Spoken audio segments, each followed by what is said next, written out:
In today's video, I'm going to teach you how to fix the Google Merchant Next suspension issue in just 5 minutes. Let's walk through the steps to help you get back on track swiftly and effectively. First, you'll need to understand the reason behind your suspension. This initial step is crucial because it determines your next actions, helping you address any specific problems that Google has flagged. Next, navigate to your Merchant Center and go to Overview. From there, proceed to Products, then All Products, and finally Review and Fix. This path provides an organized view of all the products in your catalog, allowing you to identify any areas flagged by Google. Make sure to pay attention to any suspension messages or policy violations that are listed. These messages often contain valuable hints about the underlying issues affecting your account. Common reasons for suspension typically include misrepresentation, such as notifications that your website needs improvement, or indications of misleading content or untrustworthy promotions.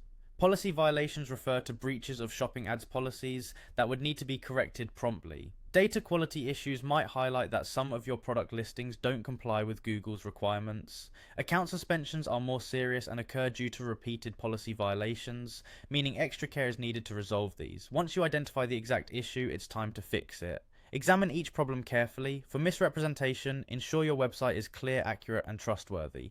If it's a policy violation, read through Google's shopping ads policies to align your practices accordingly.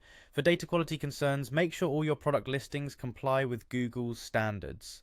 After resolving these issues, there's a final step to finalize the process. Head over to Account Issues and select products that need attention. Here's where you can address any remaining concerns before your review request. If you find an issue that you disagree with, click I disagree with the issue. This option opens a text box where you can explain why you believe the flagged issue does not apply. Before requesting a review, provide a detailed explanation of why the issue should not apply in your specific case. Be honest and specific, outlining the changes you made to become compliant. For example, if you've updated misleading content, specify how the new content is now accurate and informative. Once you have articulated your changes clearly and confidently, click on Request Review to submit your application to Google. By following these steps carefully, you're paving the way to having your merchant account reinstated.